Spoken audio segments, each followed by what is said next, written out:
Hey guys, welcome to today's stream, and today we are going to finally update the changes that I made to my ebook like 2 weeks ago and actually get that up on the Kindle store. So to recap for those of you who weren't here for that live stream, I actually went and did a bunch of changes to my front and back matter while I was also correcting a few errors that were identified in my book in relation to the Ute Ping, which is the romanization for the Cantonese in the book. So I already made all of those changes live for my print versions because those were relatively easy to do, but the ebook just takes a little bit longer, and I figured I could just leave it because not many people actually buy ebooks for their kids. In fact, I think the ebook sales I think I've had like 3 ebook sales, something like that, and I'm pretty sure 2 of them were just people who wanted to see what the book looks like from a research perspective because they're also in this particular niche. So that's why I kind of left the ebook update for so long, but today we are finally going to get this done. So I think on the last live stream, what I was trying to figure out was how to actually make the ebook file as painlessly as possible, because in my last update of my front and back matter, I decided to do the thing that I should have done in the first place and actually put the text and the images separately, just because it was going to make updating the text easier. However, that made it really difficult to actually do the ebook, because with the ebook, they're essentially standalone websites in a particular one zip file. And so essentially what I had to do was figure out a way to export the print layout book that I had already done and import it into an ebook format. Thankfully, Amazon makes this relatively easy in that they have the ability to import a PDF using the Kindle's Kids Book Creator. So I'm just going to quickly show you guys what I did last time, just so you guys have got this process straight as well, if you're ever stuck doing this yourself. So what I essentially did here was, you can actually go to Kindle's Book Creator, which is a free program that KDP offers, and you can essentially add pages by importing a PDF file, which is what I did here. So if you look at this particular PDF file, this is a straight export from Scribus, where I basically turned it into a PDF. I turned off all of the bleeds and everything in that document so that this is exactly what you would see to the actual trim size, just for the purposes of the ebook. Now, this is not a terribly optimal file size because it is being exported at that print resolution. So what I did do was I imported all of this into Kindle's Kids Book Creator using this functionality. So for example, if I just open this and show you, it will literally just add in all of these pages, and it will put them in like this, and it essentially turns them into JPEGs. I think it actually just goes to the PDF and turns them all into JPEGs. So you can see when I've got this up on the screen, there is a little bit of an artifact here, which we kind of can't really help, because if you export super high resolution stuff into here, your Kindle file size is going to be huge, and that's going to cost you a lot of money in the delivery cost. Amazon charges something like, I think, 15 cents per megabyte. So with a kid's picture book with lots of pictures, yeah, that's going to get really expensive and erode your margins on the ebook. So the other thing I did do after I got it into here was, by default, the Kindle Kids Book Creator, my goodness, that's a mouthful, it will actually create all of these images. And if you go to the scaled images directory here, by default it imports everything as these individual JPEG files. And you know, that will just be the that was a bad page to pick. Let's pick a page with something. Okay, so it will pick up this particular file. So you can see when you're just kind of looking at it at 100% size on the screen, it actually looks all right. And then it also creates these thumbnail files. Now these thumbnail files are the things that appear when you look for the navigation on the table of contents page here. So what I did was I went through and I spent quite a bit of time optimizing these file sizes, which basically meant running it through an image converter program to try and really get that file size down without compromising the quality of the image too much. Even so, once I got to the end of all of that, I'm not going to save that, the file size it's still pretty big. So if you have a look at this, my final Kindle file size is 6.1 megabytes. Not great, but it is what it is, and I cannot get it any smaller without having the images come out horrible.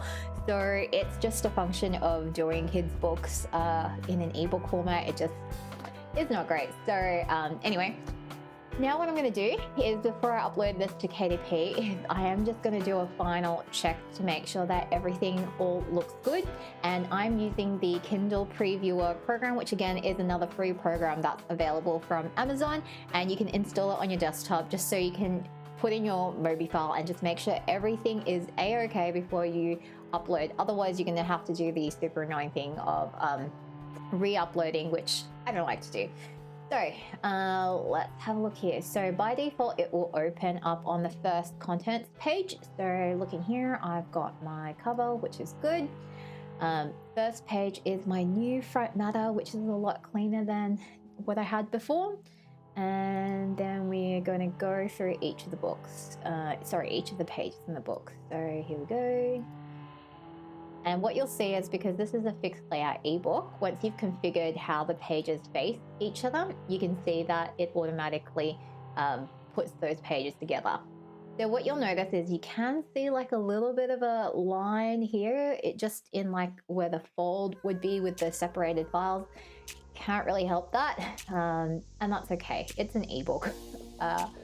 Not that many people are going to be reading it, but yeah, unfortunately you just kind of can't get it to be that clean. I mean, this is already relatively clean looking, so here we go.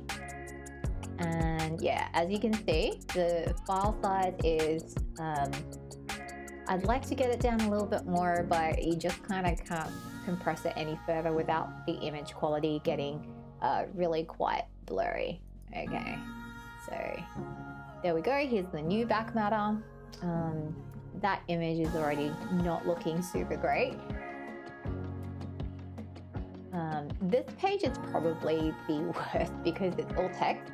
I would love to make this a PNG file, but unfortunately, if it's a PNG file, the file size also blows out quite a bit. So unfortunately, we're stuck with JPEGs. All right, so that looks all good. So that's on the tablet.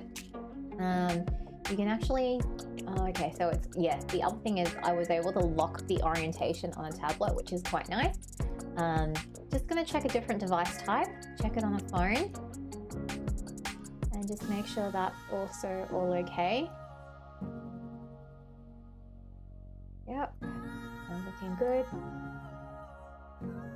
I don't know why you would try to attempt to read a kid's ebook on a phone. I guess if I was super desperate to entertain my kid, I would be able to do this, but this is just going to be such an annoying reading experience because everything on a phone is just going to be so small. Like this page is going to be illegible unless you're zooming in to see the text, but at least that again looks all good. So let's have a look at what it looks like on an actual e-reader.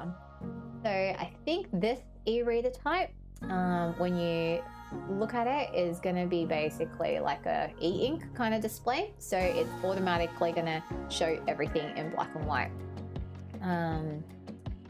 Hopefully most of my images look fine in grayscale. Not going to be the best, but at least you can still see most of the details. I don't think I have anything that looks horribly out of place with the black and white. No, that still looks all good.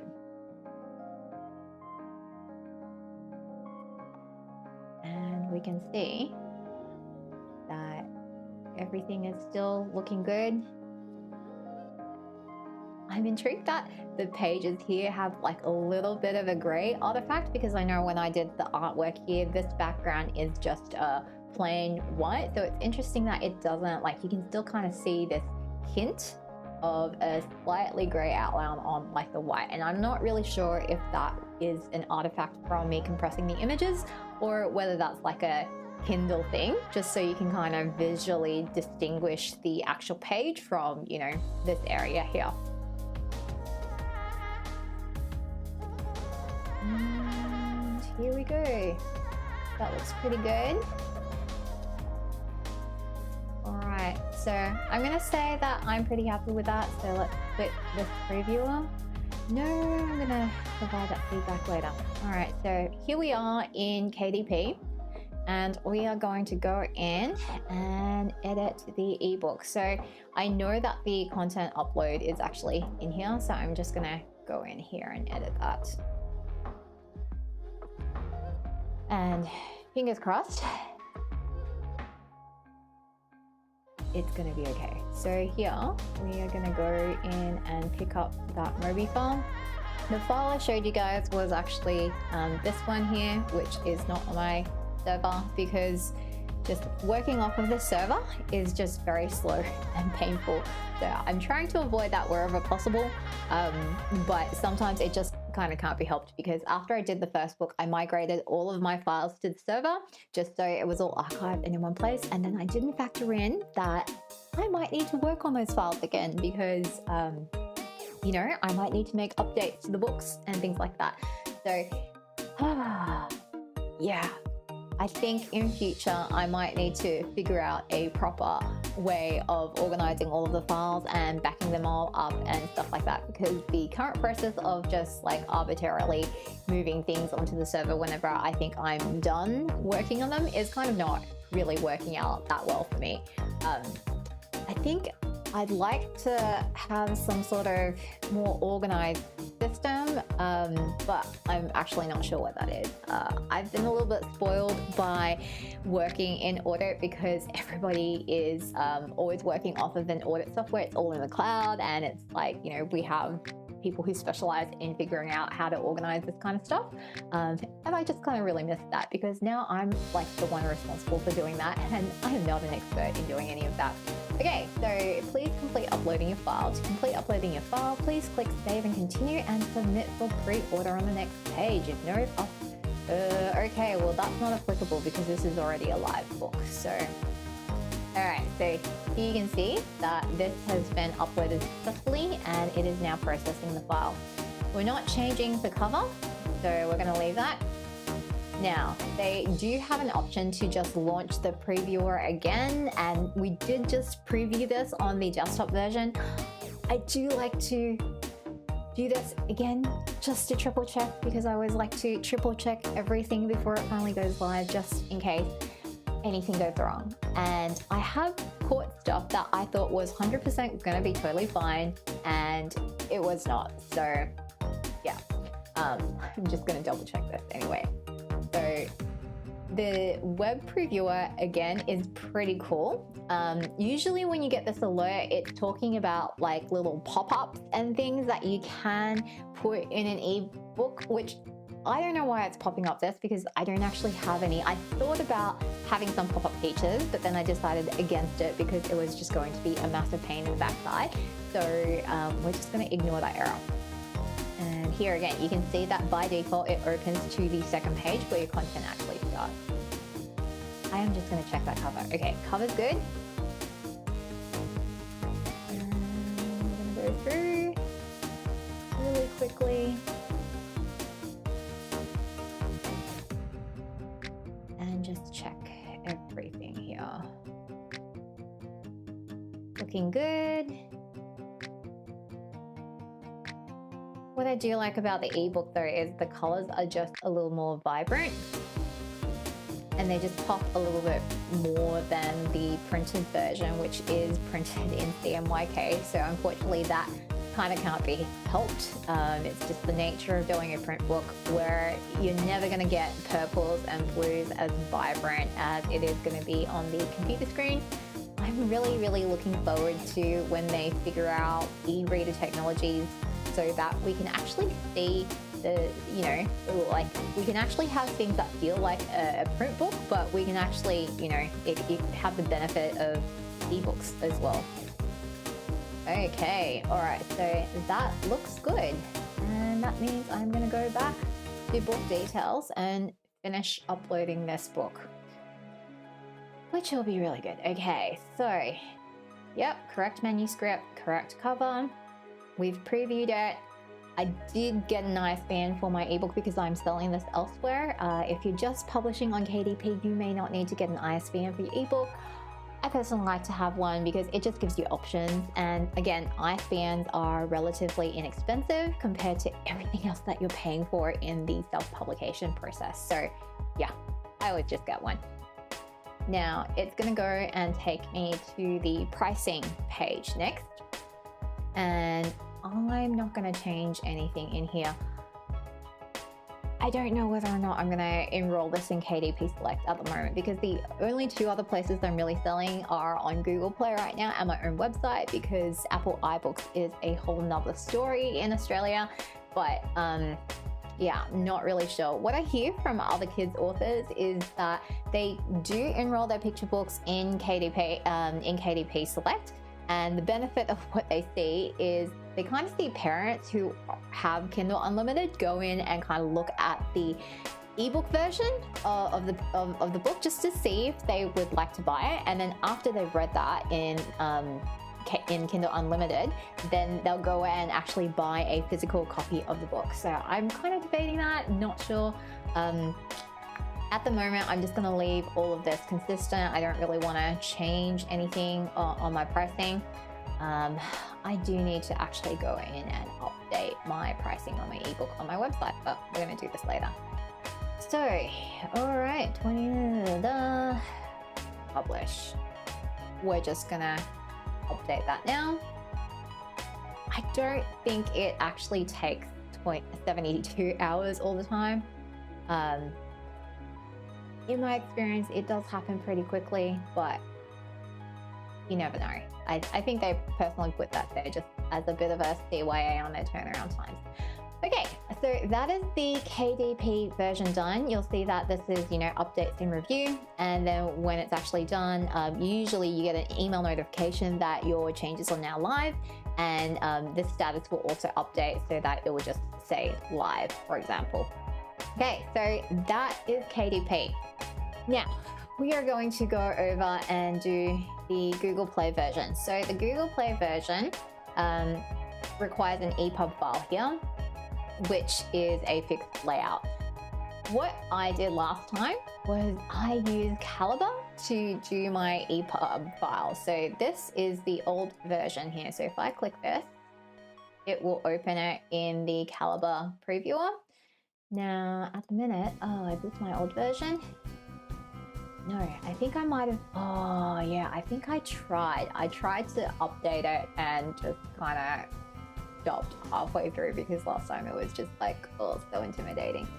Okay, and I'm saying this as somebody who coded websites as a hobby many, many years ago.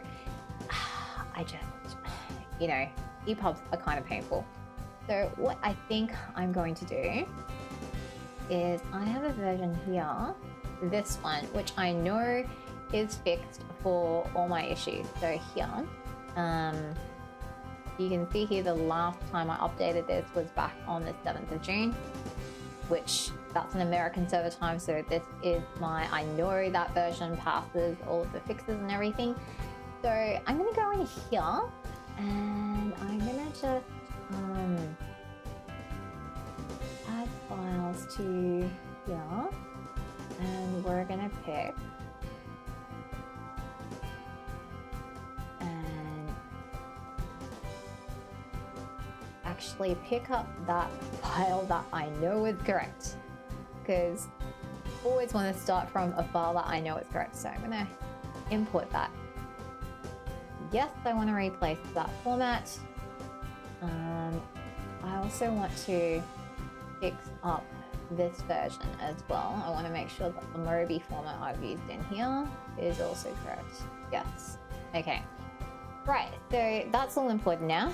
So if I show you what the old EPUB or the current published EPUB looks like, you can see here, it's got all of the images in here. So here's my old front matter. You can see it's just nowhere near as nice as the current one. And unfortunately, for whatever reason, the properly formatted EPUB version does not work in Calibre previewer for whatever reason. So here, when you do this, you can only see like half of the pages instead of all of the pages, which makes it super annoying for whatever reason. Because the other thing I found was if you fix it so that it does work in the Calibre ebook previewer, it will not look right on Google Play, which is super annoying. So yeah, ebooks are just really annoying, and sometimes I really question whether I want to actually use any ebooks at all, because ebooks are just so annoying. Okay, so I'm using the Calibre Edit Book software thing, whatever. And you can see here where all my EPUB files are. I've actually got a page for every single thing here. So here is the title page, which has got the images, and you can see it's all referencing image files here. I've got a title page, then I have a blank page, which is a forward apparently. And then I've got, oh, you know what? Yeah, I just didn't change this. Get rid of that. And then you actually have the forward. Okay, and then you can see this is how I've named all of the images. So in theory, what I should just do is go through here and replace each of these image files with the images that we've already optimized for the Kindle EPUB, right? Because that's already correctly formatted. So we're just gonna right click, replace image, and we're gonna go up into here. We're gonna go into Kindle. We're going to go into HTML. We're gonna go into scaled images. And we are going to pick up all of these image files. So this is what that should be. So now you can see I've replaced that with the correct new front matter. So let's have a look at what this was supposed to be. Okay, so we're going to not export that. We're going to go in and replace this with the corresponding JPEG. All right. So hopefully, as we see here,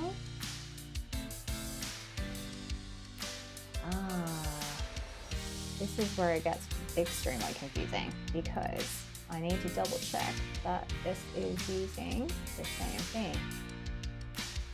And that is not what I want to do, because that does not actually have the text. So, doesn't this have the text? Yes, this has the text. So that, please.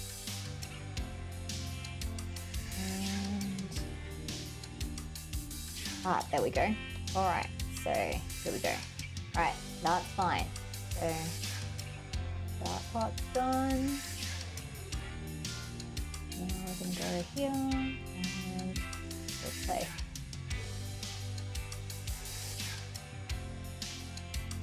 I'm just gonna go through and replace these in sequence, hopefully, because these are all handily numbered. I'm not gonna lose track of which one I'm up to, because that would be not good. So 8, 9, and 10. 11. This is like the most tedious thing ever.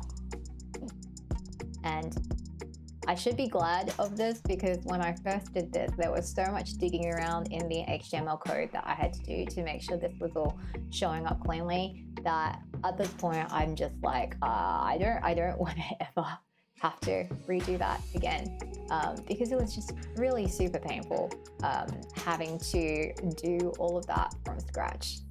Let's see, 14, here we go.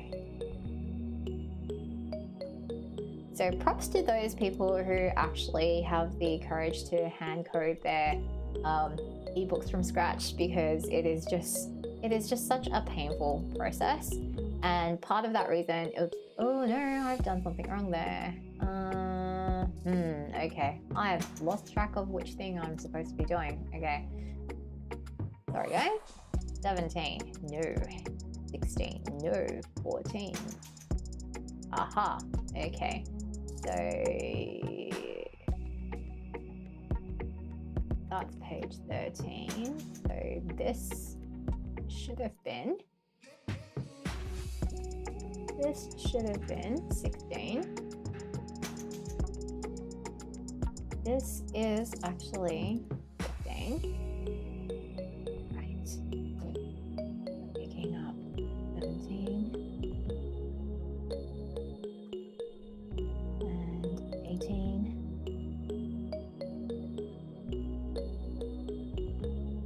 19.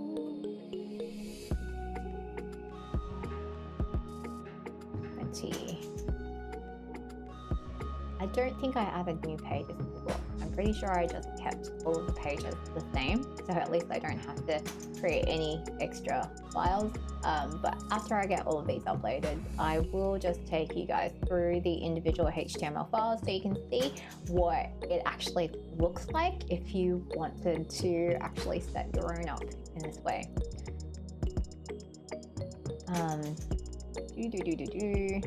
23. 24.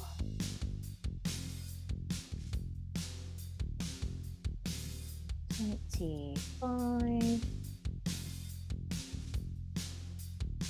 And we're almost there.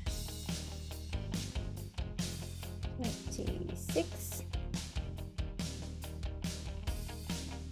I don't envy people who would have to do cookbooks or something, because I think laying out a cookbook in an electronic format would just be really annoying.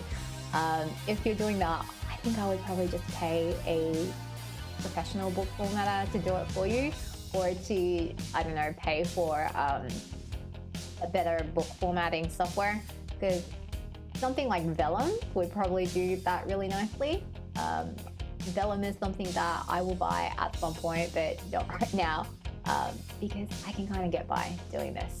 I don't love this tedium, but I'm not doing enough books that at the moment I feel like I need to pay for something like Vellum, which is quite expensive. Like, it is not a cheap piece of software, but also I think it is currently one of the best softwares around. So whenever I get to the point where I feel like I need to do it, I will probably let you guys know how that's going. So I think this was the title image, right? Yeah, that's the title image. Okay, so that's fine. Right, so in theory, I should have correctly done this and all of this should be updated. So here's the first page, second page, third page, fourth page, fifth page, sixth page, 7th, 8th, 9th, 10th, 11th, 12th. Hang on, did a page get skipped? 11, 12. Whoa, what happened there? Okay. Alright, that's not right. Okay, so I'm gonna fix this. So this should be going to 15. And this should be going to 16. Alright, so let's double check that again. So we go 11, 12. Yeah, that's what we expect. 13. 14.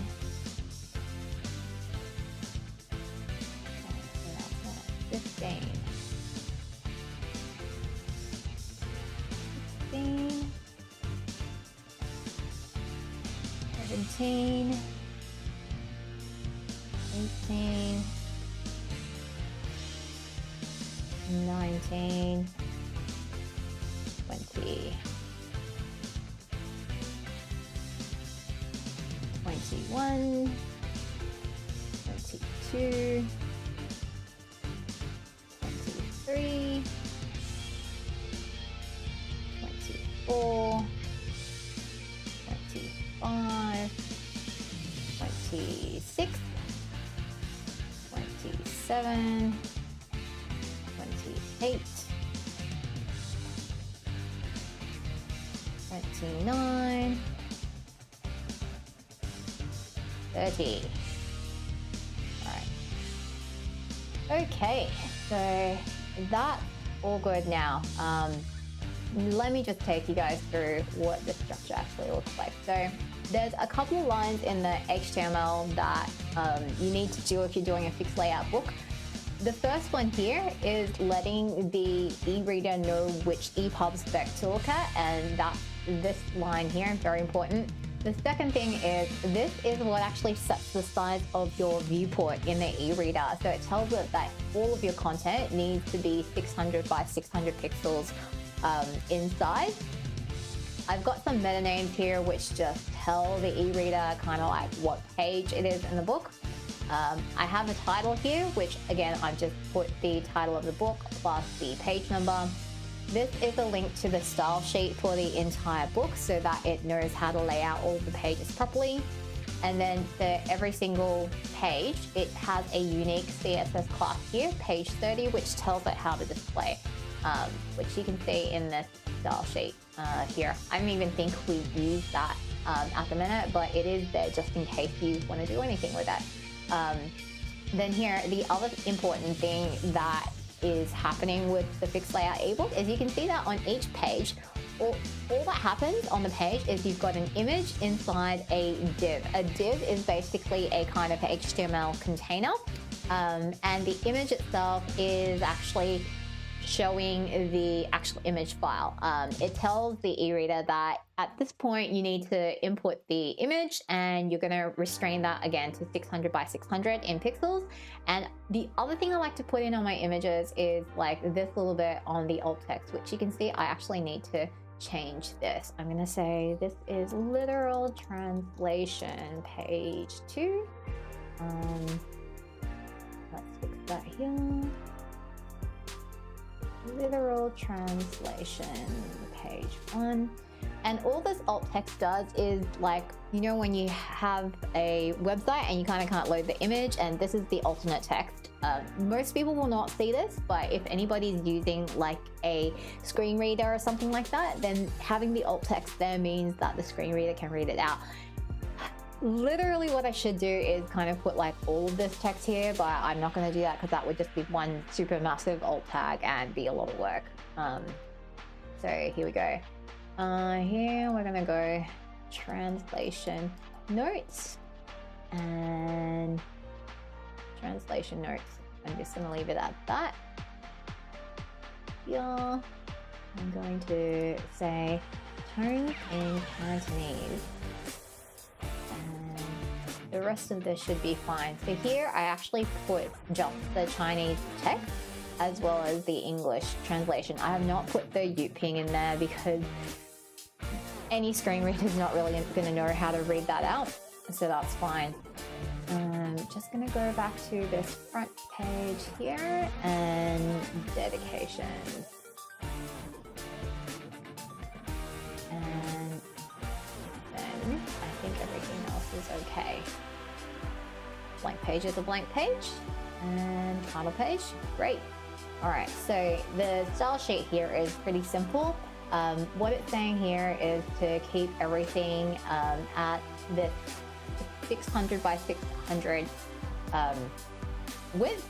The Z index here is an actual interesting one. So what this is doing is like it's saying to put the images on any pages to be underneath any other elements on that page. So if I had actually gone through and laid out the text in the ebook kind of on top of the images as like actual paragraph elements or something like that, then this Z index would be what I would be using in order to make sure that all of the text is actually sitting on top of the images. We haven't done that, so this is kind of not really doing anything really. And then there's just some really, really basic background font colors and margins and kind of things like that. but we're not really displaying any fonts or anything like that. So none of this stuff is actually really showing up right now. So that's the style sheet. We went through the images section, and then there's kind of like these miscellaneous things. This nav.html bit is what tells the e-reader how to actually navigate around to the different sections. I'm actually going to rename forward to dedications because that's what it is now. Then pages 1 to 2, okay, yeah, that's all fine then. This is the other really important file here. This is basically like the container file for your entire ebook, and I just need to go through here. I've got my ISBN here. You need this unique identifier here as well, and I'm going to update this date that I've changed it. So timestamp. So yeah, so here that's like my publication date, and then I'm just going to go down here, and I forget whether I have to change the date timestamp like up here or whether it was like down below here. We're just gonna try and do it down here and see if it kicks us out. So what is the date today? Today is the 7th of September, and this is like all has to be GMT time or whatever, which I kind of don't even. Was it GMT time? There's like a specific time zone that it has to be. We're just going to upload it and see if it kicks me back for being like future dated or whatever, because we're currently in Australia. So here is the manifest, which tells the e-reader everything that is in this ebook. It's basically a gigantic inventory list of all of the files in here. And then this is the spine of the book, and it tells the e-reader again how it should actually display the book. And so here I've specified that the title page and this first real page in the book are, you know, page spreads that should be on the right hand side of the e-reader if it supports that. All right, let's just double check this TOC content page thing and make sure that this is all okay as well. So yep, we're just going to rename this dedications again. And this is essentially the order for everything in this book. Yep, that looks good. And was there anything else? Container, nope, don't need to change that. Bookmarks, gonna leave that. All right. So here you can jump around. Here's my dedications. That's all fine. All right. So we are going to save this book. There is like a check book function in here.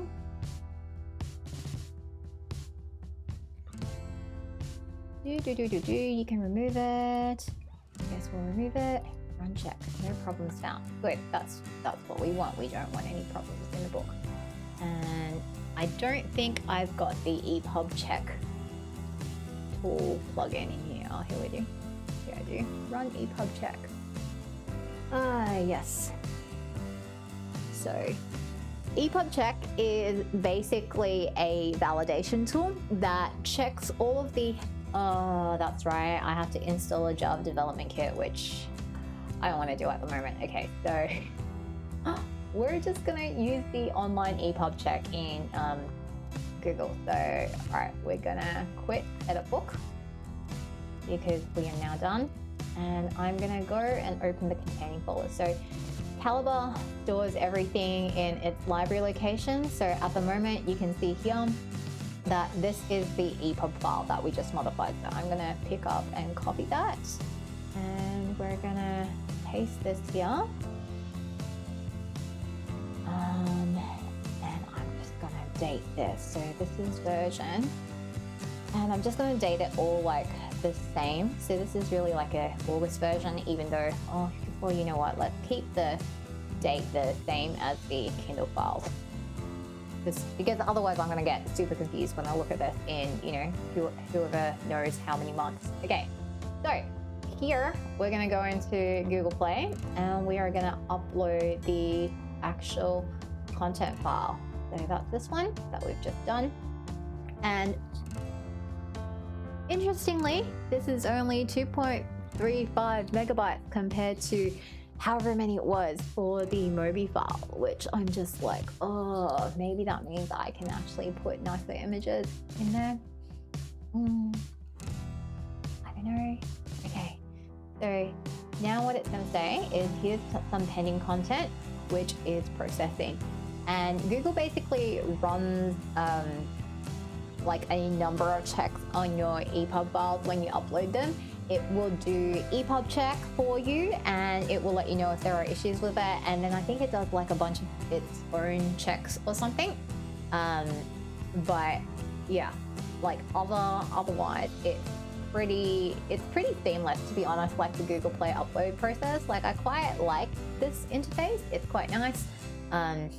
Unfortunately, I don't think all that many people actually use Google Play. Do you guys use Google Play? If you do, let me know in the comments because I'm really curious. I don't personally use it, even though I use so much of Google's other stuff. Like I just find, I don't know, most authors, everything's on Kindle. I guess I could buy stuff on Google Play. I mean, yeah, I don't know. I use a Kindle. I have a Kindle, so I've been using the Amazon Kindle store. That's basically what I've been doing. Okay, so that is basically, we're just gonna wait for this to process because it is gonna take a little while. Oh, here we go. There we go. 6 display completed, steps 1 of 6. Yeah. So this little counter is just gonna keep incrementing as Google's processing it. So it's got like 6 steps. Don't know what they are.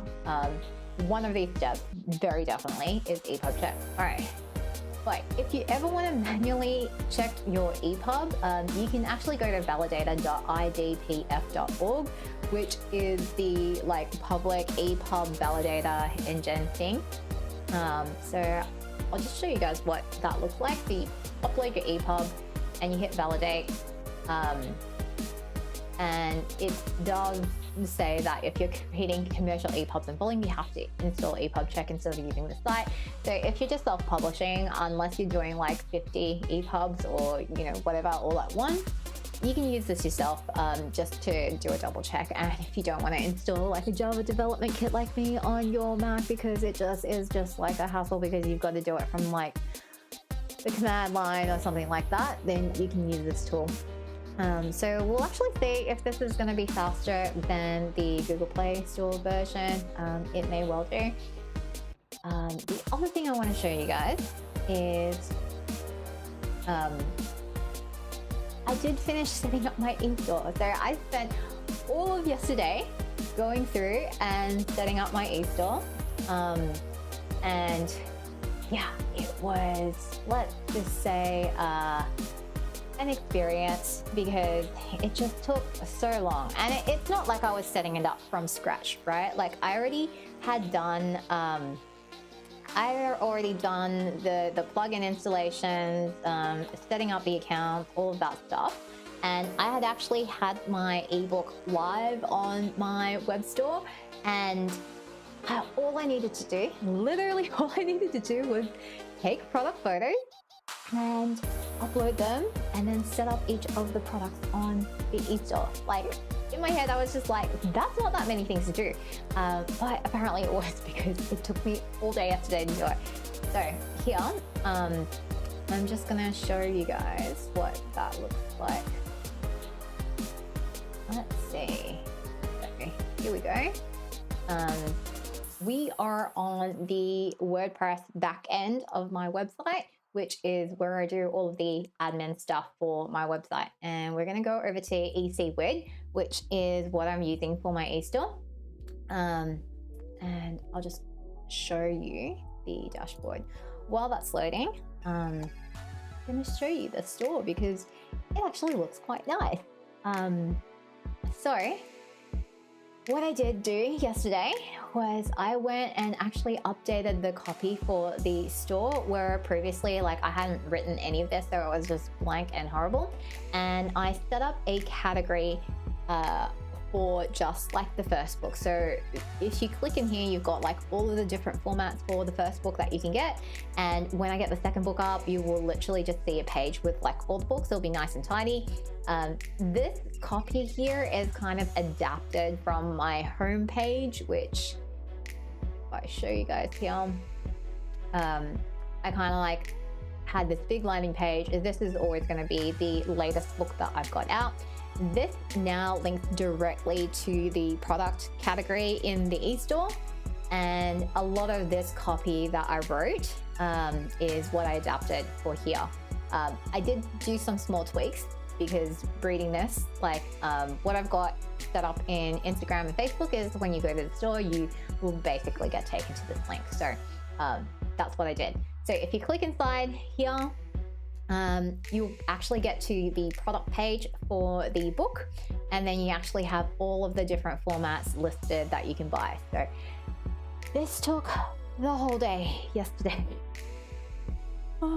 And I just kind of want to cry, like when I think about how long it took, because like all that time it took meant that I was not spending time working on the second book. Anyway, so someone actually bought something on my web store last night, which makes me very, very happy. I have to actually go off and ship that today. So here I have the packaging for everything that it's packaged and ready to go.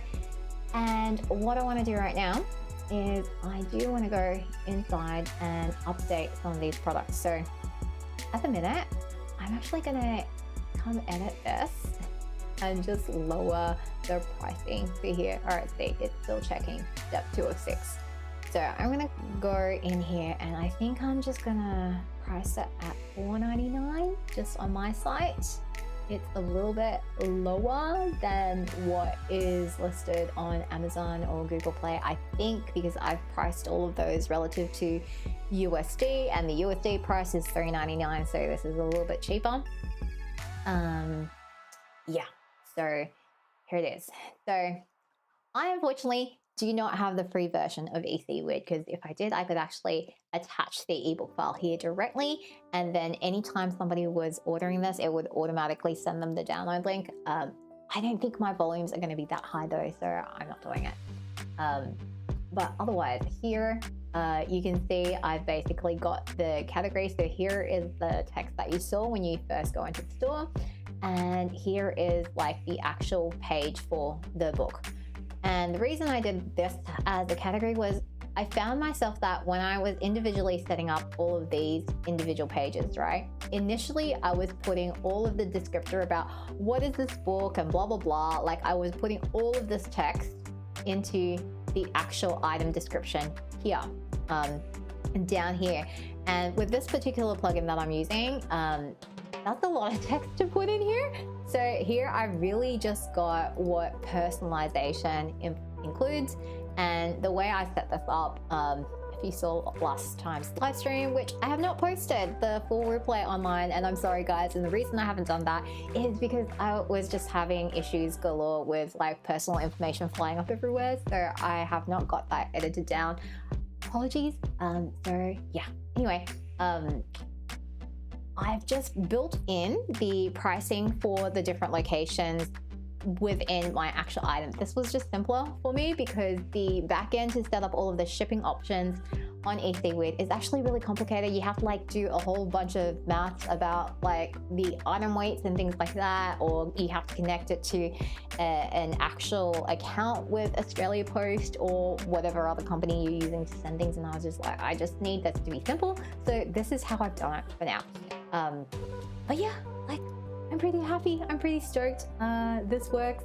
This is much nicer than what I had before. So I'm really pleased. And the bonus side is now that I've got this set up, I actually was able to get the Facebook and Instagram stores up and running as well. So if you go over to my Facebook page at the minute, when you scroll down wherever it is, there's now a shop section. Oh, sorry. I really like honestly guys, the Facebook, interface is so horrible and I hate it with a passion. I really do. But yeah, like so now this is all on Facebook. I did put a collection here. This takes ages to set up, by the way. So what this looks like behind the scenes is you have to, so in order to have a shop on your Facebook page and your Instagram account, you need an Instagram account, obviously, but two, you also need a Facebook page. So you can't put stuff on Instagram shop, I think, unless you've got a Facebook page, and Instagram doesn't let you do direct checkout on the app itself, so you have to be able to redirect it to your own website in order to do that. May not be worthwhile for you guys if you don't have a lot of people who are following you on Instagram, if your audience doesn't hang out there. My audience is basically on there all the time, so I have to be there, which meant I was just like, I should just get this done because hopefully it is going to be better in generating like a lot more sales. So here you have to set up a catalog, and once you've got a catalog attached to your page, you go in and literally set up all your items. I made the mistake because when you add items, you can set them up as like variants of each other. And so in my head, I was like, well, I only have the one book, right? So I have one book and I have different formats of that one book. So let me just set up like all of the different formats as variants of like the one book, except that actually causes like a lot of problems with trying to get things to display nicely. So I think I ended up adding everything like 20 times. Kid you not, 20 times to get this all set up. But what I found has worked nicely is to set up every single format that you're offering as an individual item, and then to do sets basically. So I've got a set here, which is basically all of book one, and then I've got a set which is basically personalized and signed copies, which are just the signed copies. So that seems to be the easiest way to do it. If you've got more experience setting this up, let me know in the comments. I would love to hear from you if I've screwed anything up in setting up my Facebook and Instagram store. But for now, this is working. It works if you go on mobile on the Instagram app and actually go to view shop and all that stuff. So, but I was really glad to get this done because that was just a really nice thing to do that I've been putting off for ages. That it was just taking me a while. All right, so here we go back to the EPUB validator. You can see that that's right, this ISBN does not match this identifier. Why? Sometimes I'm just like I can't figure out like what you do, because like this error is super frustrating. I think I've done things where like I've gotten rid of this and then it throws like a different error. But you can see that Google's processed it, they have no issues. So I'm just gonna say that's fine. Process content, continue. Book prices, yeah, that's fine. All right, save. So hopefully that's all good. That's all good.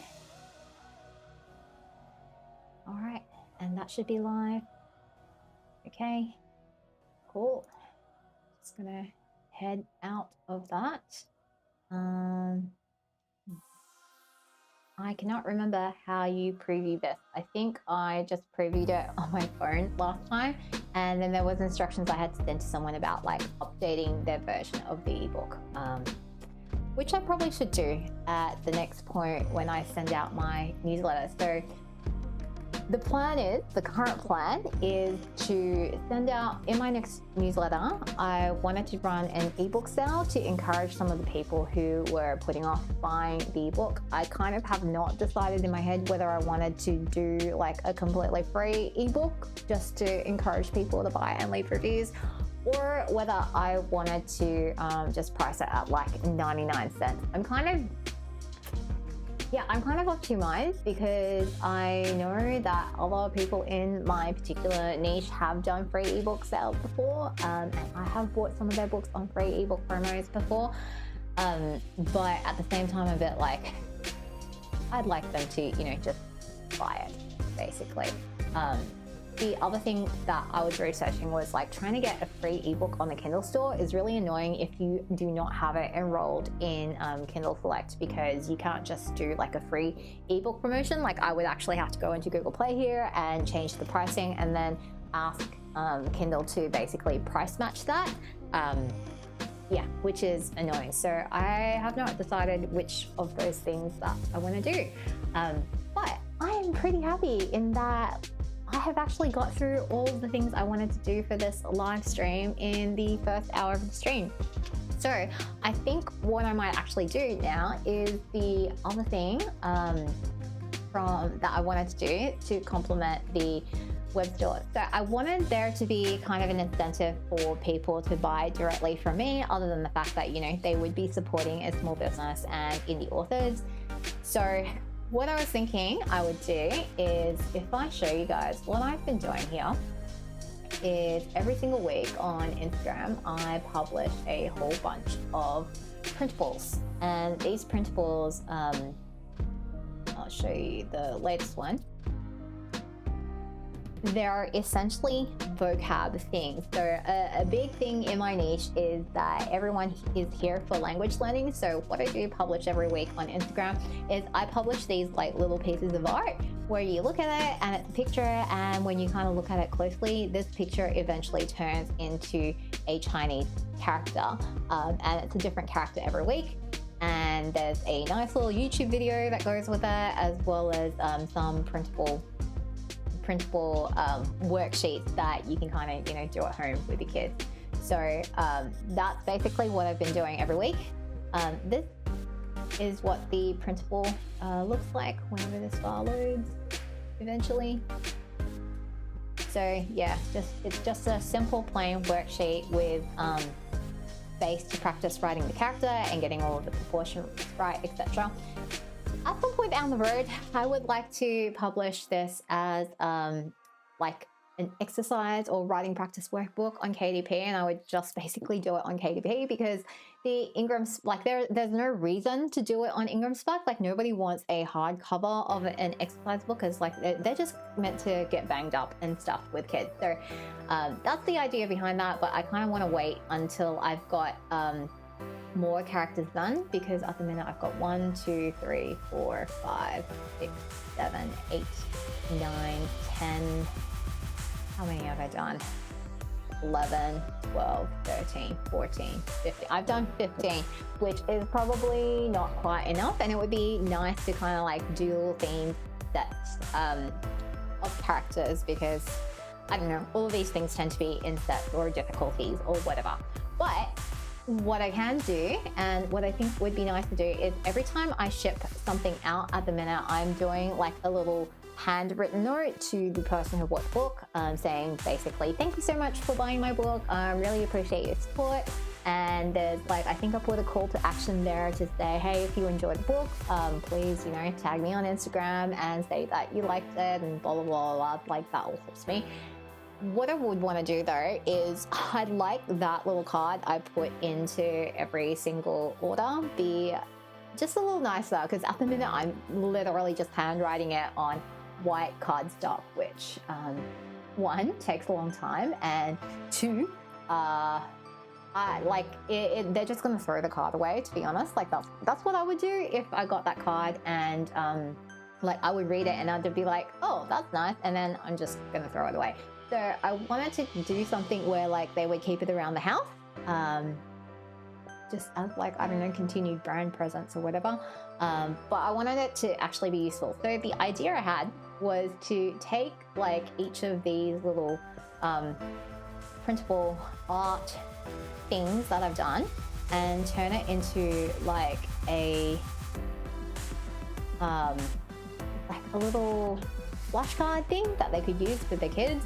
And like it would be a thing that you would get a random one with every single order, but you could also like buy a whole set, because I don't know, like I feel like people would buy like these little things like maybe a lot easier than they would buy like a book, because like it would be cheaper, because like at the minute I'm selling the books for you know, it's relatively expensive. Like it's, you know, 25 bucks or like 15 bucks plus shipping.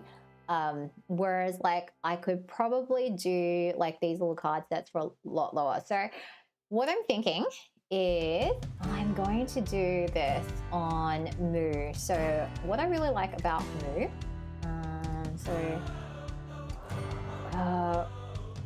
custom, sorry, I'm just gonna update what I'm working on right now.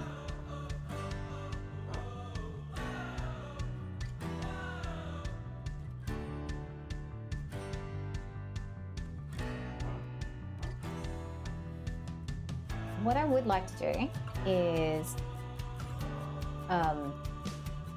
have like these little custom cards be individualized. And the thing is, like, I don't know how many I don't really know how many I can do in total, because ideally what I would want is I'd want to print a couple of every single one I've done, and then like every time I ship something out I just grab one. So initially I was thinking I would get these like square little business cards done from Moo, and the reason for picking Moo basically is like they do print really nice stuff, and they also have this feature which they call Printfinity. So I don't actually know how they set up their printing machines, but the thing about Moo that I think distinguishes them from every single other like business card printing place is that you can have a different design on every single card in that pack that you order, and it doesn't cost you extra. Whereas like most other places, like if you want to do 15 different designs, you would have to get like you would have to put 15 different orders in basically, and each order would have like their own setup cost and everything, so it kind of gets really expensive. But with Moo you don't, like, so yeah, this is pretty cool. So what I was thinking was I would do like these little flashcard things and maybe like do, I don't know, 200 of them. I'm just like basically looking at like these unit costs. The thing that I'm not sure though is if I do like this little square card, right, like it would literally just be the flashcard and I wouldn't be able to write anything on it. So maybe what I need to think about doing is, I could do like, so if I did like a normal business card, right?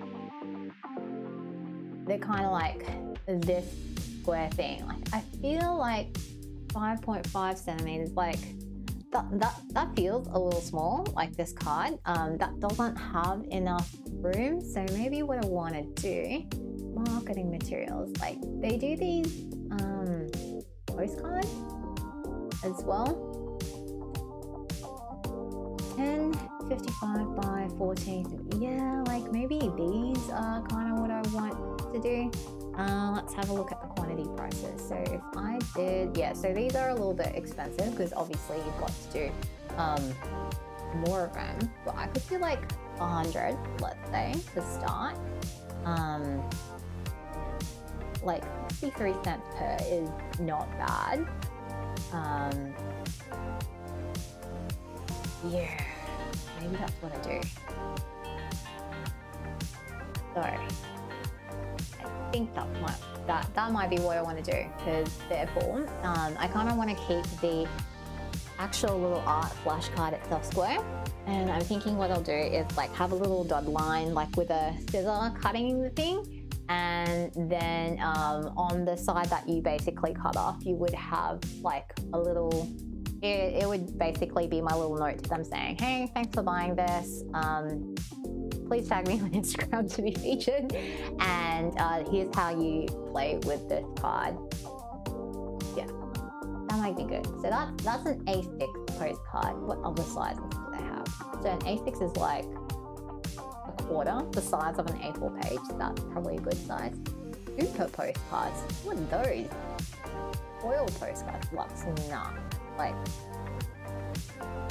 size. Square. DL. What's a DL? Oh, DL is like kind of like those envelope sizes. Medium. Medium, I feel like is pretty big. Yeah, no, I think I'll get those small postcards. Yeah, probably about right. Man, foil postcards. Those look expensive. Postcards, those. Yeah. So the squares would be. Yeah, these are longer.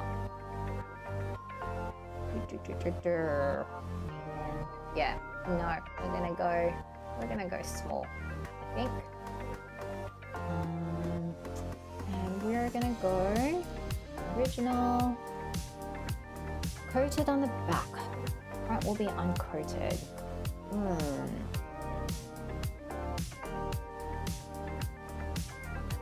Yep. Fine. Matte. Gloss. Gloss? Yeah, I don't know. Would I like gloss on these? I suppose I'll go gloss because I think my books are also a gloss finish, so I kind of want them to match. And let's go. I'll go 250. Why not? I can kind of like give these things out. And I don't foresee me changing them either. And I would hope that I would be able to have at least 250 orders on my website. Like, that would be nice. Okay, so design online. Have a complete design. Oh boy, artwork guidelines. Let's have a look. I feel like I want to just have my own design. Maybe let's look at the downloadable templates.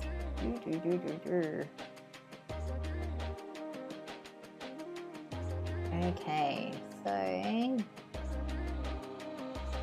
maybe template. Postcard templates. IDML. I think IDML is the format that I want. So let's go over here and product photos. Another product photo. Just go calligraphy postcards. That's what I'm going to call them now.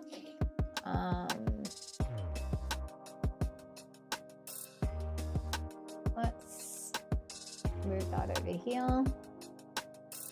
And I think I'm going to go landscape. Yeah, I think I'm going to go landscape. All right, so what I'm going to do is open up Scribus. So Scribus should be able to open IDML files. Just hope that I've got this right. All right, let's see how we go setting this up.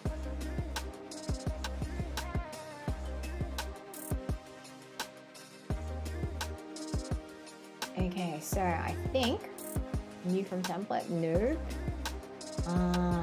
We'll just go new. Import vector file. Forgotten how to do this completely. All right, let's just see whether it opens. Nope. Time to Google. Scribus import format. PSD.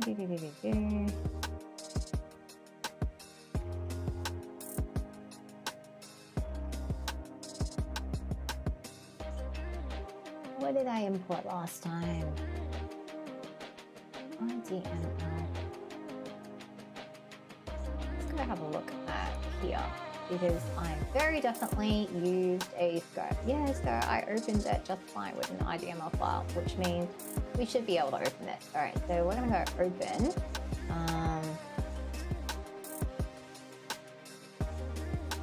And we're gonna go and open this. Yeah, all right, so that works just fine. Cool. So here we go. Let's just do a quick save as. And we're going to come in here and save it as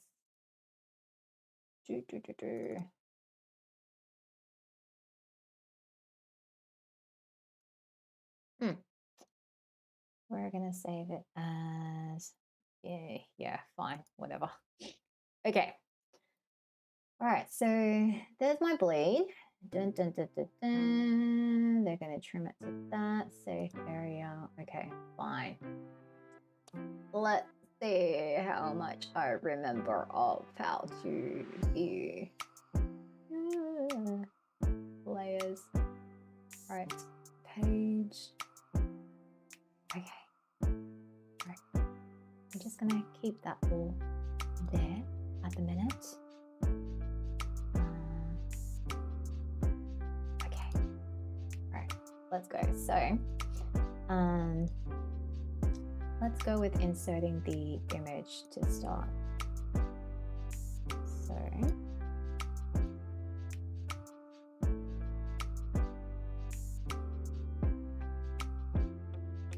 what I really hate about Scribus is how it like constantly jumps around when I try to scroll around here.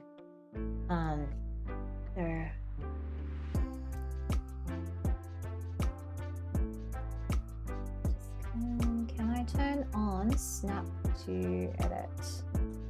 Oh, snap to grid. Where is that? Extra page, script view, file. Snap to guides. Snap to items. Okay. All right, we're snapping to everything. Okay.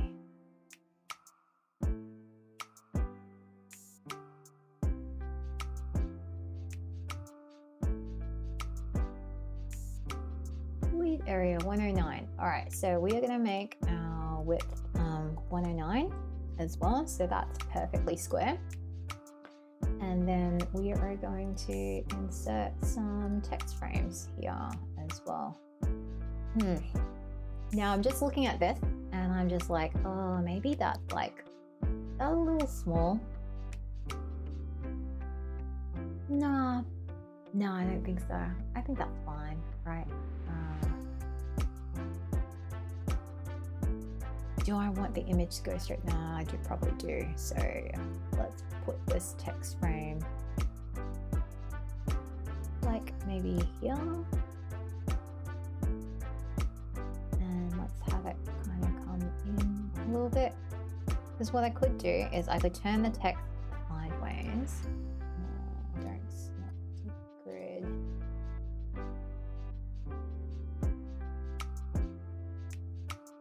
So if I do something like that, and then I have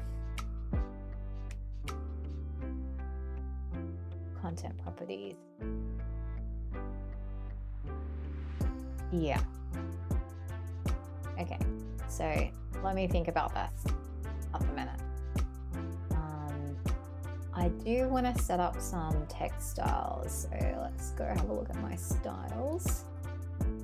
Default paragraph, I'm gonna go new paragraph style, heading,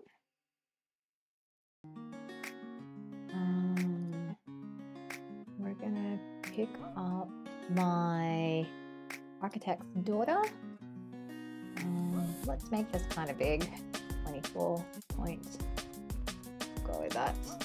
And then we're going to go new paragraph style.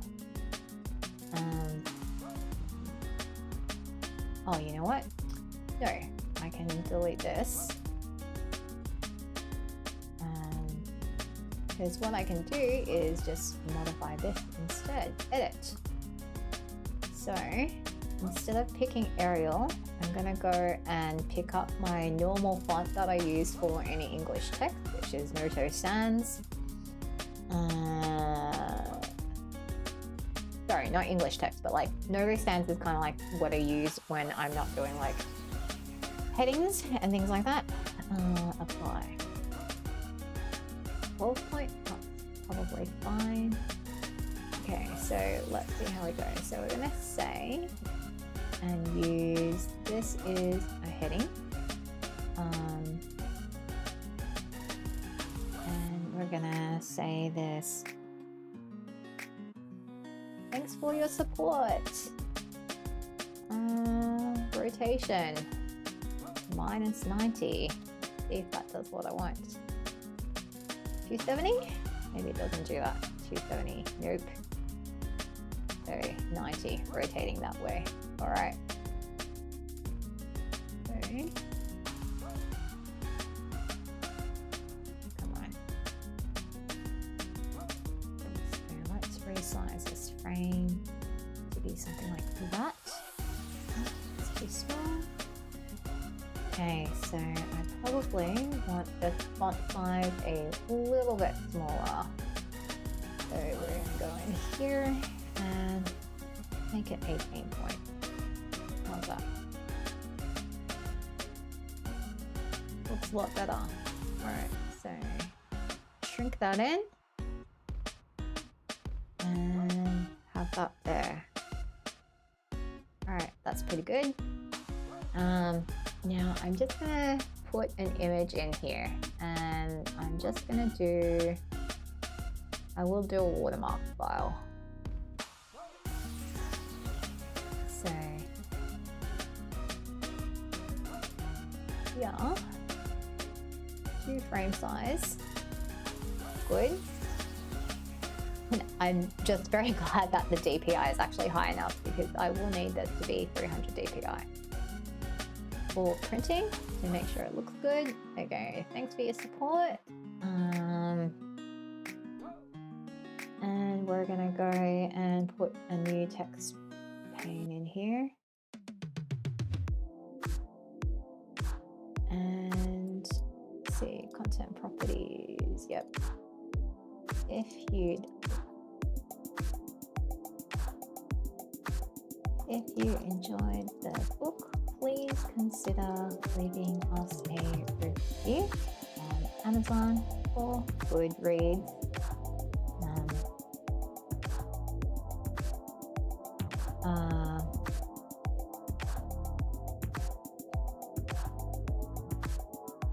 To be featured, or tag me on tag Cat Like Studio Books on Instagram with hashtag to be featured. Alright, so that's this. We are going to rotate this that way as well.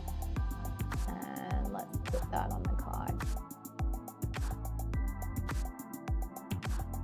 So here we go. All right. I'm just going to bold this hashtag.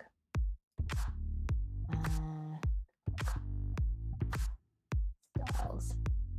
I'm trying so hard to do everything with the proper thing, because we're just gonna do new character style. Bold. Hashtag to do. This is going to be based on default. No. So what is my default character style? Let's go back here and pick this up.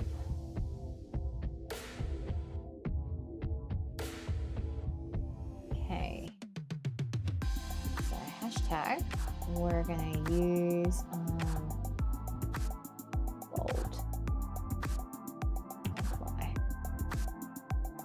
Okay. And paragraph style default. Hashtag. All right, that looks good.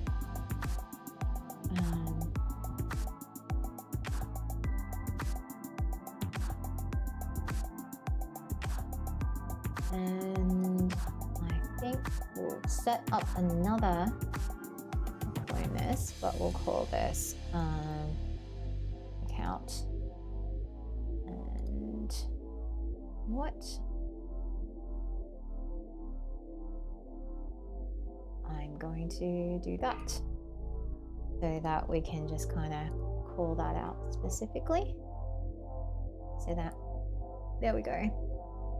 That's now a nice color. All right. let's shrink that in. I do think I want to put like a little picture here or something, because I have done the artwork for like reviews and stuff. So why not? Let's get that done.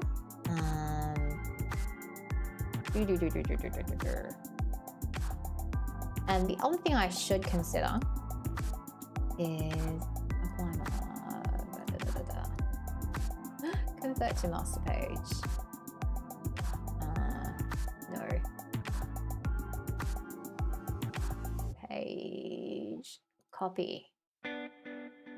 Okay, all right. Let's just see what that looks like if I... Yeah, that's too obvious. So I am going to do this first one. Okay, so that looks kind of nice. Now I do want to do...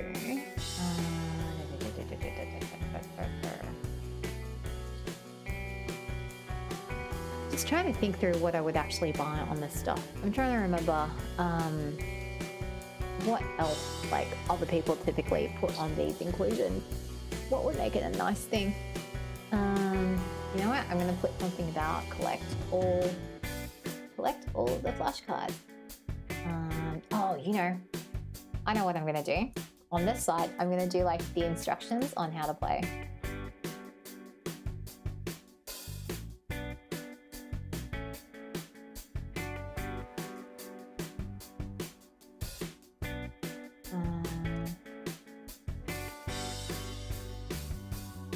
One, cut along the dotted line.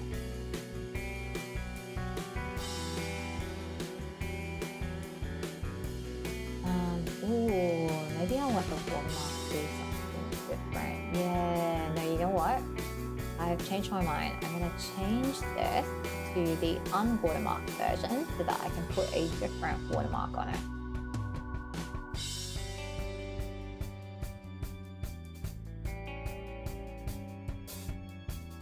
So we're gonna do some how to play. Cut along the dotted line.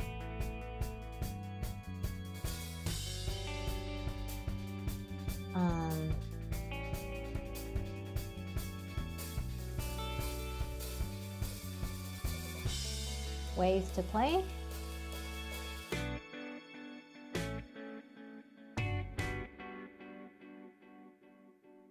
Trying to think.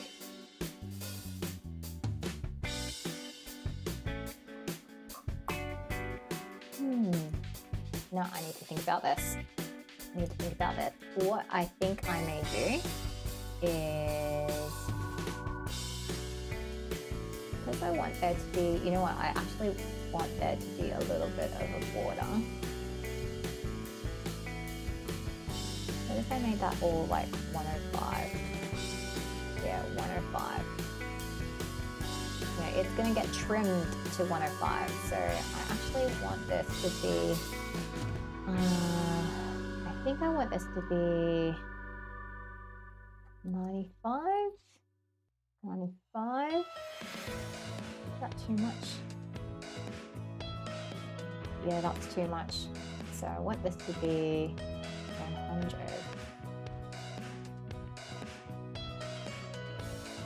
So that we've got like this nice little white border. Okay, this is what I want to do. Okay, so now we're gonna put in this line here. I'm gonna draw this straight line down. So this is going to be rotation 270. And let's see, let's go in and change the line. The type of line we're going to do as a dashed line. Line width 2.5. How does that look? That may be a little too thick. 3. Yeah. Alright, so the position, I want this to kind of be right at 5. So the idea is what is this distance anyway?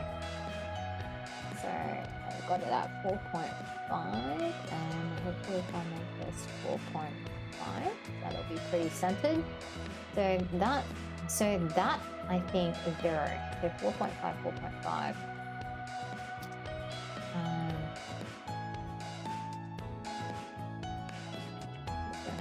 Change this until it looks right. Okay, that looks right. Okay, so we're gonna do the same here. So let's just put this in at 4.5, 4.5. Make this 100. Okay, all right. Copy this line over here. All right, that looks a bit nicer.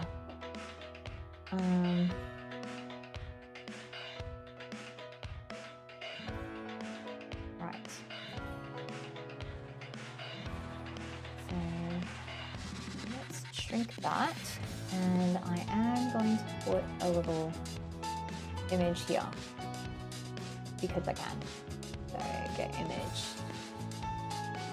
Oh, now where did I put this?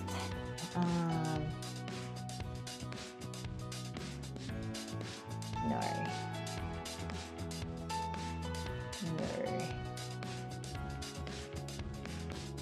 You know what? I might have to actually grab it off this server. So come back here, and we're going to go into, I'm going to put a copy in general assets. So the last time I did this, source files, I think that's where I put it.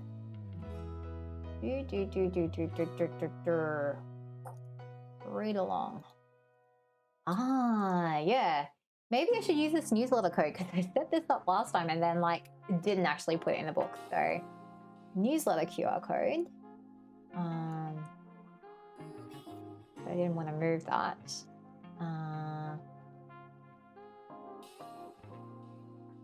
Newsletter QR code, yes, this and this plus this little review thingamajigger. Okay, so let's go back here and we're going to get this and we're going to put in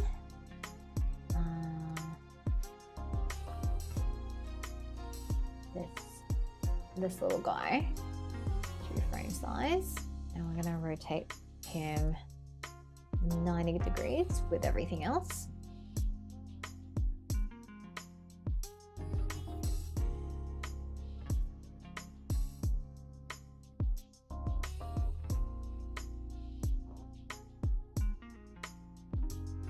So 25 by 25. That's what I want to do.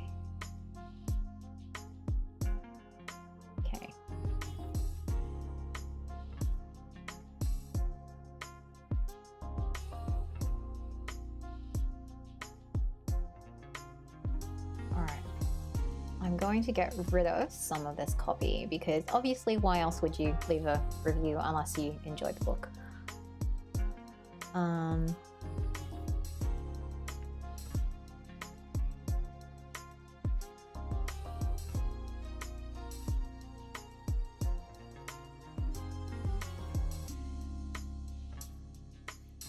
All right, I think I am actually going to change this. So this font is not really doing it for me. So I think I am going to change the default paragraph style. I think I am going to change this to my architect's daughter style here. And I might just make this a touch smaller at 10 point. And we'll make this 16, just because everything's like a little size down here. Apply. Right. Okay, so that looks a little nicer now. I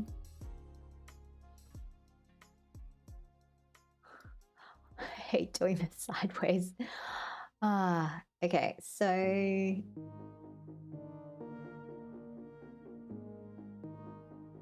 if you'd like to be featured, just tag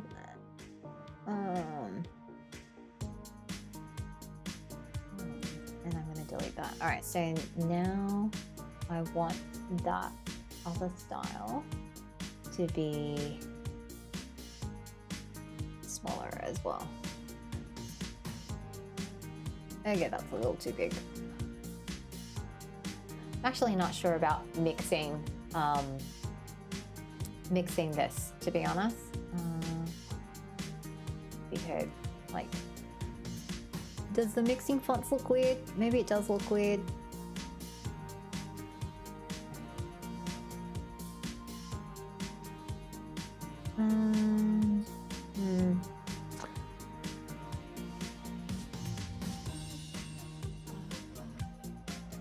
That does look a little weird, doesn't it?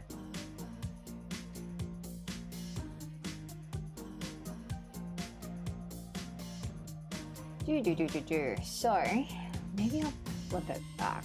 Say default paragraph style. Oh, I know what. I can just make it lighter. I think what was bugging me was it was a little bit medium. No, light. Go light. And see how that feels. Medium? No. I kind of like this light effect. I think thin would feel a little... Well, you know what? Thin actually feels okay. So this means I could actually change this to medium. Would that feel alright? Yeah, so if I change this to medium, then it just doesn't feel so heavy.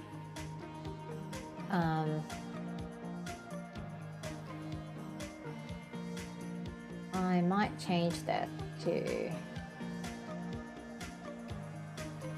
Okay, maybe not that. Maybe not that.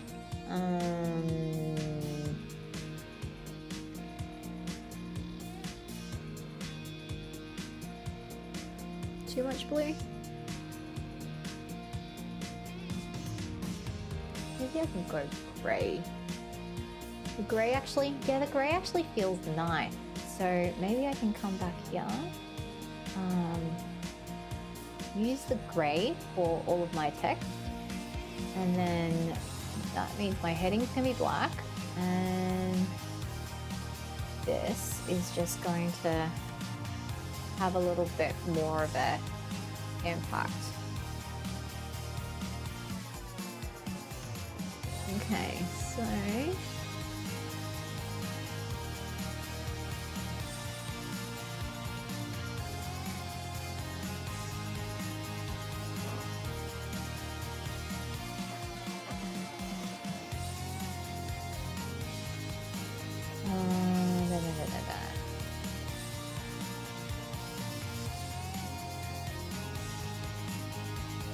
I've only really been promoting the Instagram, to be honest, because that's where most people are. I can make this much bigger.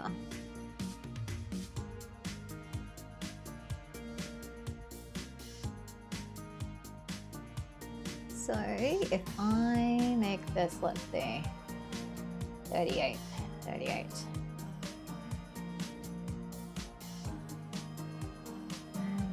Actually butt that up again here because I've actually got I've kind of like naturally built up the margin on this already, so okay, so that's fine. Okay, and then I can have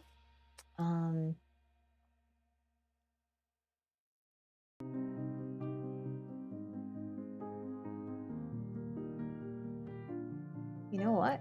Maybe would this be better on this page? Maybe. I don't know what.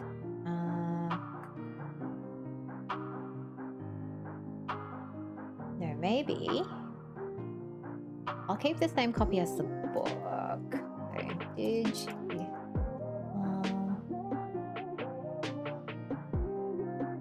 Enjoy this book.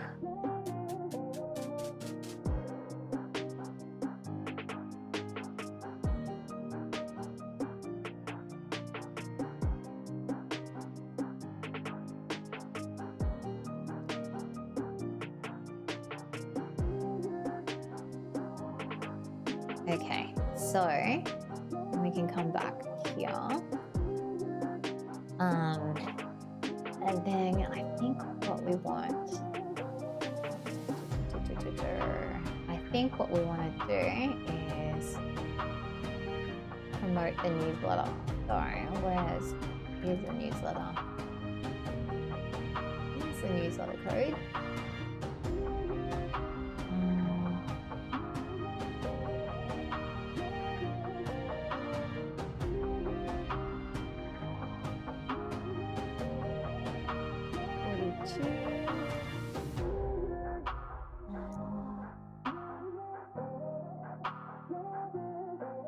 What was it? Let's see. Bleeds the pink. Safe area. Safe area. Okay, so maybe let's not do this right to the margin.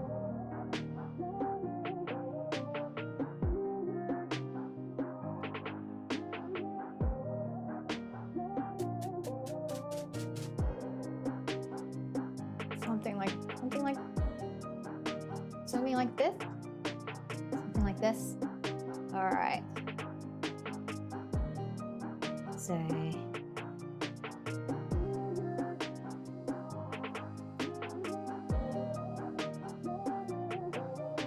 sign up for our newsletter.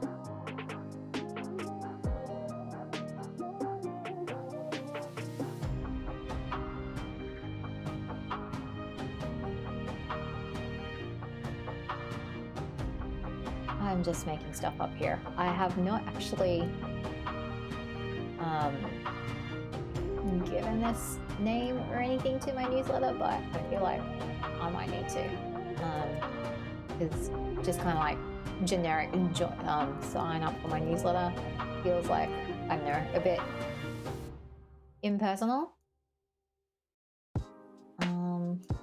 And if there's one thing I've learned from reading Newsletter Ninja is that being more personal and more authentic is apparently what you need to do.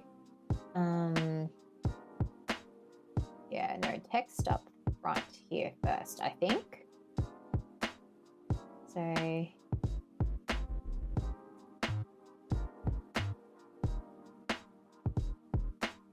like that.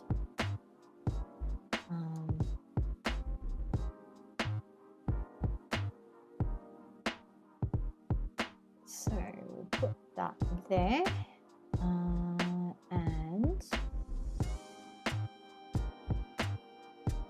oh, that doesn't fit. That's annoying.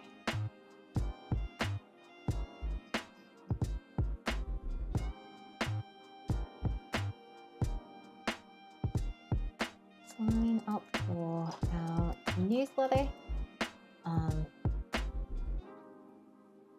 And be the first to hear about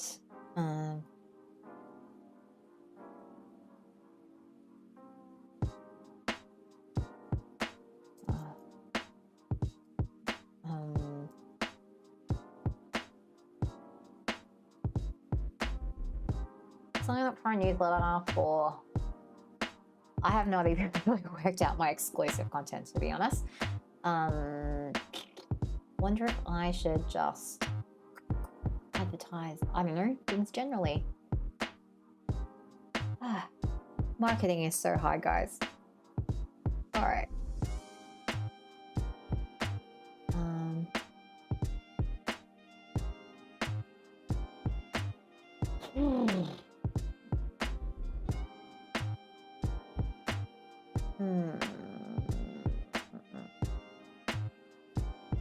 No.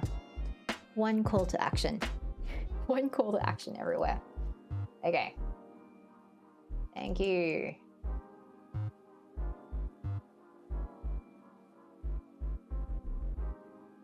All right. I'm just gonna keep it simple.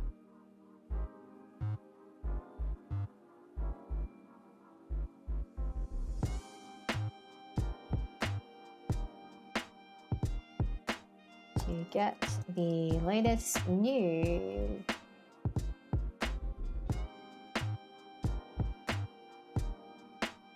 Maybe I should say, join our Cat Like Club. I don't know, Cat Like Club feels like it's kind of a dumb name. I don't know. Join our, let's just be clear. Subscribe to our mailing list.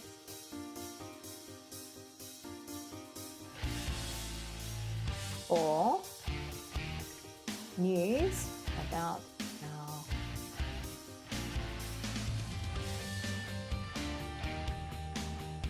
subscribe to our mailing list for news about news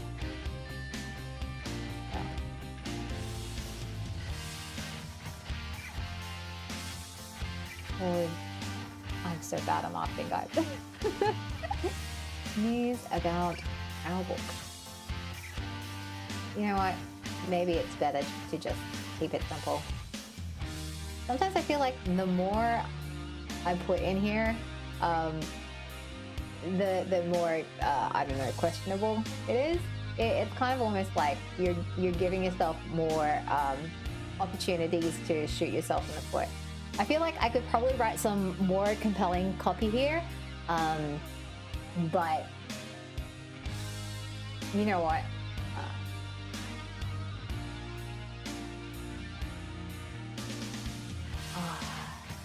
We're just gonna leave it. Okay, so I think what I'll do is I'll leave a space here to write their names, essentially. And we're just gonna make this big. Thank you for your support.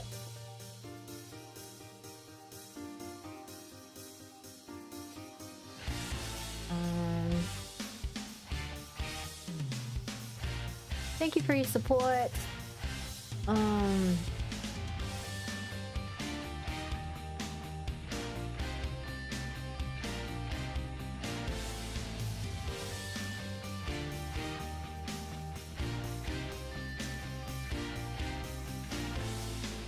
Thank you for your support. If you've got feedback for me, I'd love to hear from you. Just email me at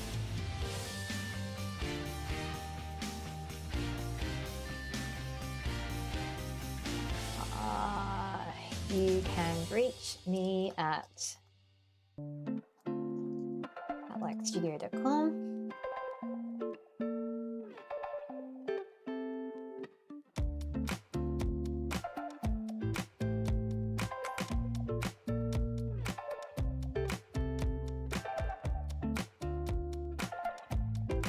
You know what? Make this more direct. I'd love to hear your ideas or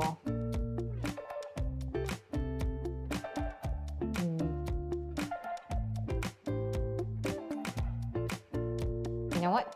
What would you like to see in the next book? Let me know at I'd love to hear your thoughts.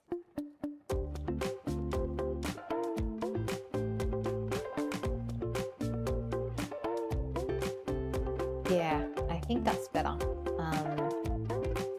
Alright, so we're gonna go account.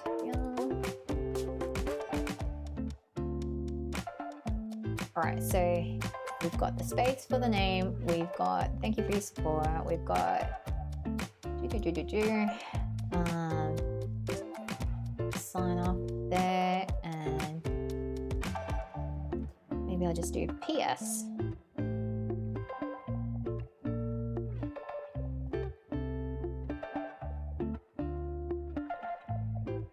Join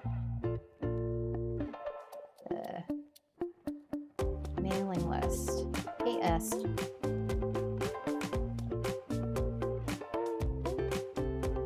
to get the inside scoop.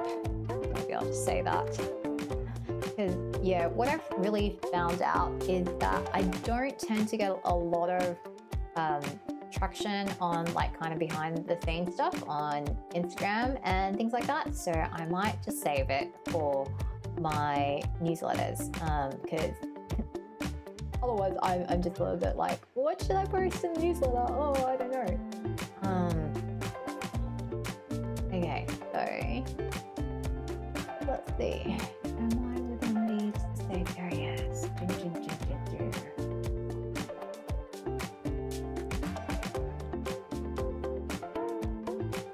don't actually think I am. I think that is.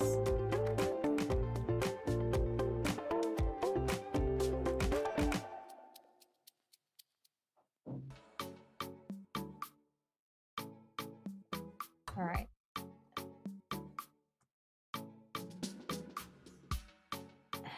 Personalize this. What would you like to see in my next book? Let me know. There's the email. Because I'd love to hear your thoughts.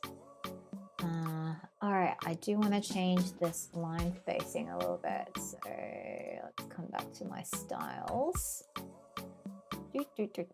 Where's the line spacing? Properties. Automatic line spacing. Yep, that's better. Okay. So then I can shrink this a little bit and nudge it down. And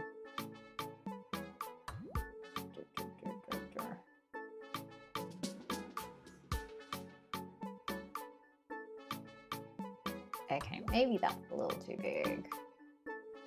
A little too big.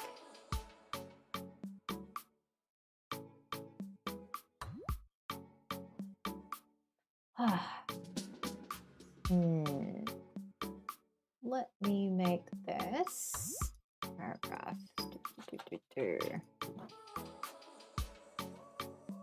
Put it back to what it was. Yep. All right. Yeah, because I like that a little better. Okay. Cool. All right, so my text, that's all safe area, I think. Okay, so then, oh, I've got to do the watermark on these. So what I want to do is,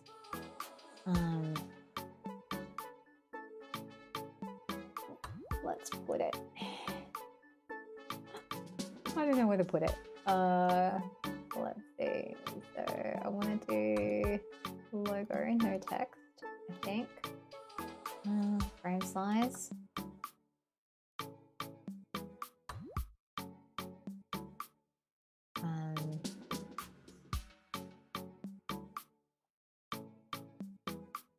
So let's rotate this. And then we'll do, we're gonna do,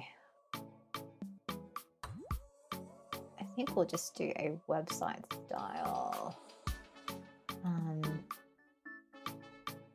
Clone, call this website.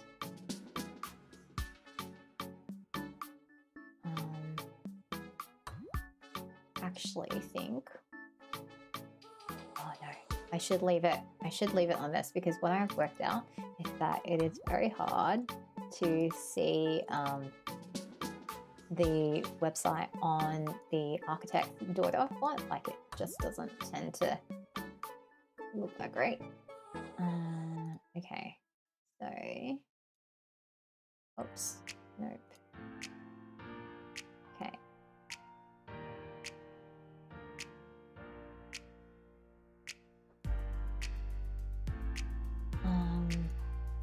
Okay, we are going to apply website, and we are going to rotate that. Let's just get that.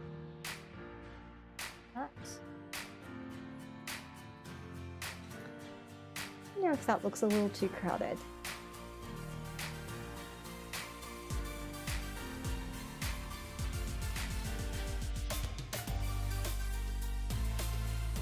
But I think I could do visit, characters by default.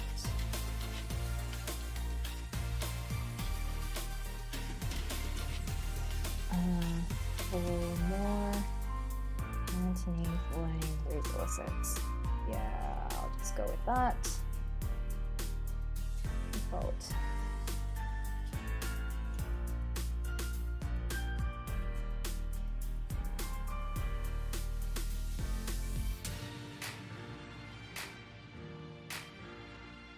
Do I need to say learning? I probably don't need to say learning.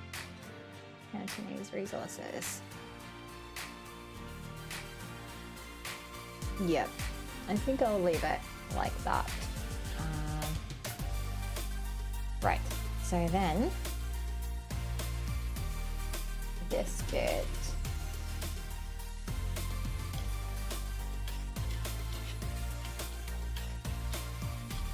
I might just leave it in like the lower right hand corner of each thing.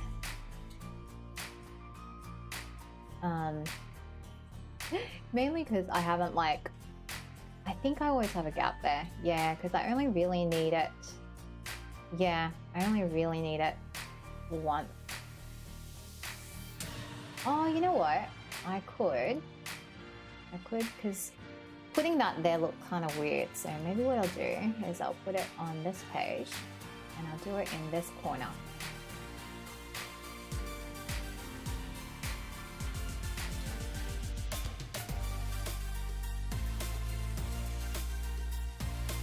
Because if I do it in this corner, that should be kind of nice. All right, so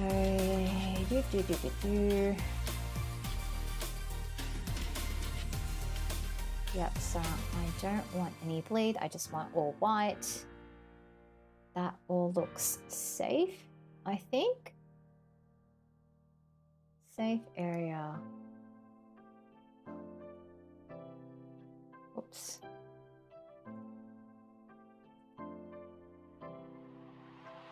Okay, so I've forgotten how to view layers on this document. Show layer indicators. No, I don't think that was what I wanted. Document, measurement, edit, items, level, image, adjust. I love Scribus in many ways, but intuitive is not exactly how I describe its interface, because I'm just like, this would be one of the most important panels to have open. Like, what is this? Is this a layer tool? I don't know. Windows, layers. There we go. It's in layers. Oh, all right. Is that the text?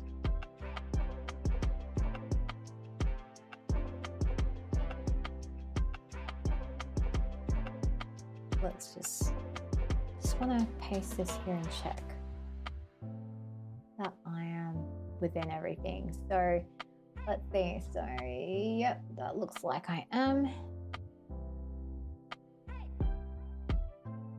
And that looks like I am as well. Okay, great. So here we go. Okay, that's good. Right.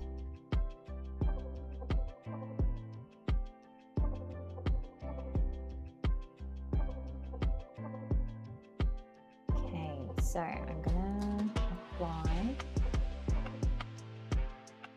page.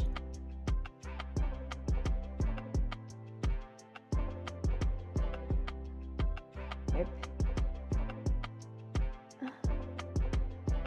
About this. Nope.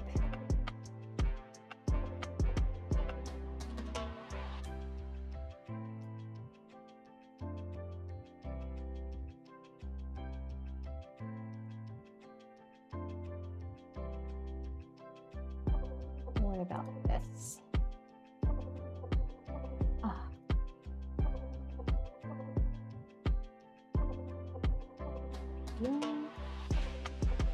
Ah, okay. That's what I've done. Okay. Okay.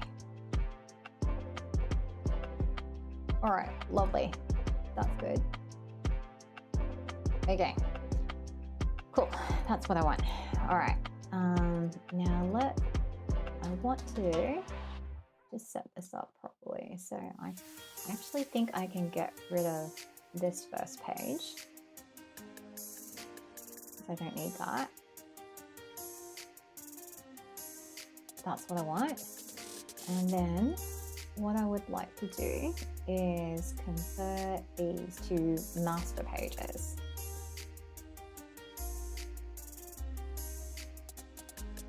Okay. Don't know what that is. Yes. Nope. Maybe I don't. Okay.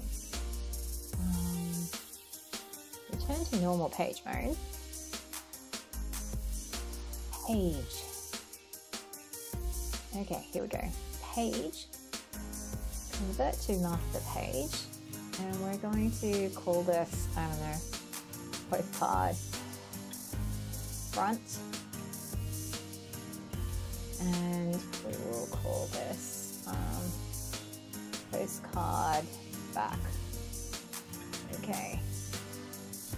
Now let's have a look at our master pages. Edit. Master pages. Okay, yep. So I can get rid of these. Yes. Back, front. Front.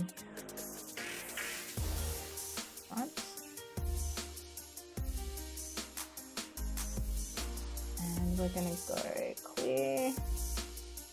Back content. So that we can just always apply it again.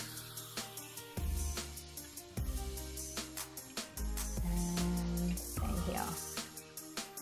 All right.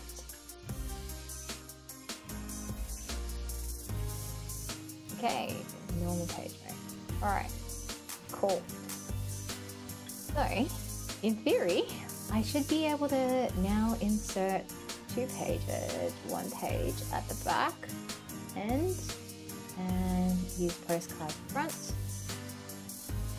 Excellent.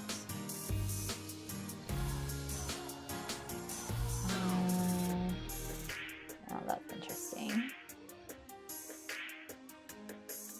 Why can I not select this image frame?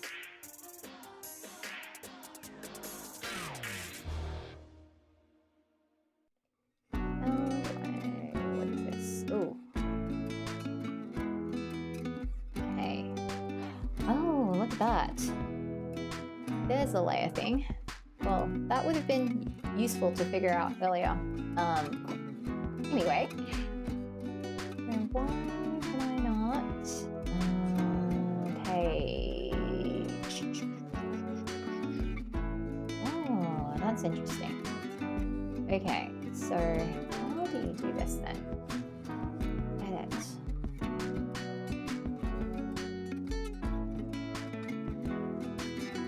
Oh, maybe this is not how you use it. So if I go here and just paste that, maybe that's what you're supposed to do. So you can't actually use image frames in there unless maybe you've got it preset. Okay. So I'll copy that. Go to normal page mode, I guess. But then if I go and insert a new page, postcard back. Okay. That just kind of looks like that's what you have to do. So I'll go here and we'll just pick up one more, and then I think I'm going to call it a day for this. So here we go. Oh, let's pick up 2 frame size, and then we're going to pick up the source panel 2 frame size. There we go. All right, I'm quite pleased with that, and we are going to call it a day here. Thank you for joining me on the live stream today. Next week, I think I will be working on maybe some ads and stuff, because now that I've got my e-stall all set up, we can start trying to drive some traffic there. But yeah, thanks for joining me on the live stream. See you guys next time. Bye.